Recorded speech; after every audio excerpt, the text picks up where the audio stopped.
ما الان جایی هستیم که حاصل عشق مردم نسبت به رفع مشکل هم نوعشونه.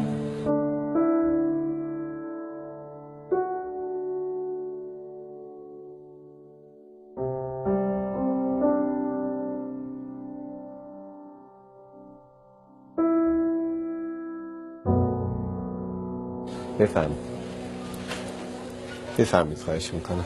خشت به خشت و آجر به آجر اینجا رو مردم دادن و این نقطه قوت مهران است که نقش مردم رو به صورت نصب اسامیشون به تصویر بکشیم. شما اینجا آقای خاتمی رو میبینید، اونجا آقای قصابی رو میبینید. صلوات براشون میفرستم، نمیدونم دقیق نمیشناسمشون. خانمی هست که قصهش برای مهران خیلی مهمه، حاجیه خانم ربابه صادقی. ایشون تمام زندگیشو، تمام هست نیست خودشو به مهران بخشیده. Onlar da elə belə bil mənim uşaqlarımda nənəcəndən xub. Onlar narahatdır, elə mən də narahatam. یک خونه‌ای در یک نقطه محروم شهر زنجان 52 متر و هر آنچه که داشته همین بوده. گفتم شما از کجا گذران زندگی میکنی؟ گفت من مای 40,000 تومان از کمیته حضرت امام بهم کمک میشه، از اونجا گذران زندگی میکنم. گفت من بچه ندارم، شوهر ندارم، کسی رو تو این دنیا ندارم، فقط و فقط مهرانه، نذار جنازه من رو زمین بمونه.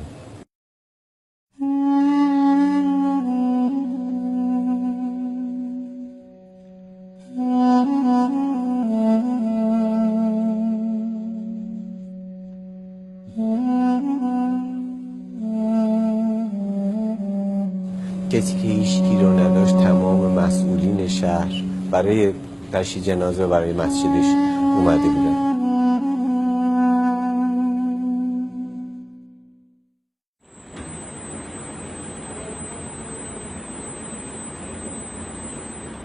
به قلب مجموعه شما اومدید و دارید اون انتظار چندین و چند ساله مردم زنجان که داشتن برای داشتن دستگاه رادیوتراپی، مخصوصا بیماران مبتلا به سرطان رو دارید میبینید.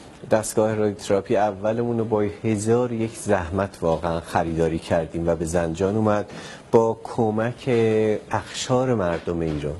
فکر میکردیم که زمان بندی کردیم، گفتیم دستگاه دوم حتما لازم داریم، ولی به این سادگی ها که نمیتونیم بخریم، که غافل بودیم از لطف خدا. دستگاه اول رو خریدیم، یه شب تو خونه نشسته بودم، یکی از دوستان زنگ زد گفت که میخوام یه کاری برای مهرانه بکنم. گفتم چی؟ گفت هر چی تو بگی. گفتم ما یه دستگاه میخوایم ولی پولش خیلی زیاده. گفت چقدره؟ گفتم 5 میلیارد تومان. گفت میخرم. و هر دو دستگاه بدون رقیب در کل ایران. در کلینیک مهرانه هیچ ریالی از کسی دریافت نمیشه بابت درمانی که میگیره، چه دارا چه ندار، فرقی به حال مهران نداره. ما فقط یک برگ از دفترچه بیمه بیمار رو میکنیم. 85 تا 100% پول دارو، درمان، رادیولوژی، سونوگرافی و هر موضوعی که بیمار باش درگیر باشه پرداخت میشه. دست پربرکت یک خیر خریداری شده 2 میلیارد و 450 میلیون تومان. واقعا ایشون اهدا کردن به مهرانه، راضی نبودن اسمشون هم اینجا باشه، ولی خب ما وظیفه خودمون رو انجام میدیم. دستگاه سیتی ماست و لیزر 5 نقطه، اون چیزی که در زنجان هست و در ایران نیست.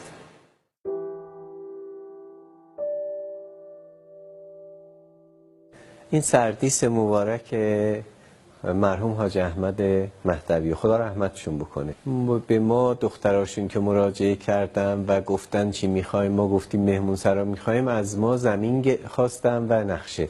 بعد از 2 سال کلید مهمون سرای به این خوشگلی و قشنگی رو آوردن و تقدیم کردن. حاضر نبودن که به خدا براشون یک افتتاحیه هم بگیریم، دعوتشون بکنیم. ما اینجا نمیذاریم بیمار بره، برای اینکه اون درمانهای پزشکی روش تاثیرگذار باشه. اینجا پذیرشش میکنن، خودشو همراهشو اتاقای مهمون سرای یه خیریه رو ببینید. ما تلاش کردیم اینجا به بیمار القا بکنیم که شما که اومدید اینجا 2 ماه اومدید توی هتل 4 ستاره استراحت بکنید. تخت بیمارستانی ما نداریم، تختامون کاملا در استانداردهای هتل 4 ستاره است. صبحونه، نهار، شام اینجا با بهترین کیفیت و رایگان به بیمار ارائه میشه. همونطور که اسکان رایگانه، تغذیه هم برای بیمار و خود همراه بیمار رایگانه. خب خوش اومدید به گفتگوی ما و ماه عسل. یکی این که صدای علی امینیان رو شنیدم، پارسال و پیارسال هم کار خیلی خوب به ما داده بود شده. کار ما بودا، این کار من. این احساس تنهایی و عجیبانه چی از شما؟ یه بیماری رو اینجا دیدم که لباس بلوچ تنشه. گفتم آقا شما از کجا اینها اومد؟ کجا بودی شما؟ من رفتم شیمیدرمان. رفتی شیمیدرمان. خب گفتم شما از کجا اومدین؟ خودش اینجاست. از سراوان سیستان بلوچستان. تهران مریضی هم مشخص شد، پاتولوژی فرستادن آزمایش ما را. اونجا گفتن سرطان روده داری. شما باید 60 جلسه بیایی مثلا اینجا پرت درمانی کنی. بعد گفتم که جا نداریم. اون چیکار میکنی؟ گفت خودش گفت باشه یه جای براتون پیدا میکنم برید اونجا، هم هزینه‌اش هم مجانیه، هم خورد خوراک همه چیز به شما میدن. تفاوتی بین شما و بیمار زنجانی هست اینجا؟ اصلا اتفاقا ما رو بیشتر دوست دارم، بیشتر تحویل میگیرم. خدا رو شکر.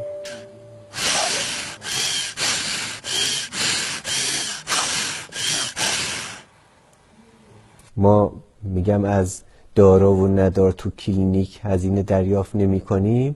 همون فرد دارایی که میاد و این خدمات رو میبینه، هفته گذشته یکیشون به من زنگ زدن، گفتم من رفتم اونجا درمان گرفتم برای خانومم، از من پولی نگرفتن. اونجا چه چیزی لازم داره؟ گفتم یه قسمت شیم درمانی داریم میسازیم. گفت هزینه‌اش چقدر؟ گفتم 1.5 میلیارد تومان. گفت 0 تا 100شو بنویس به حساب من.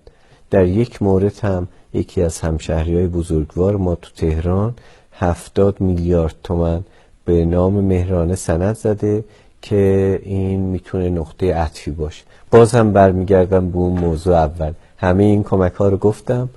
قهرمان ما خانم ربابه صادقیه که با توجه به اون وضعیت و معیشتش همه زندگیشو به مهرانه بخشیده.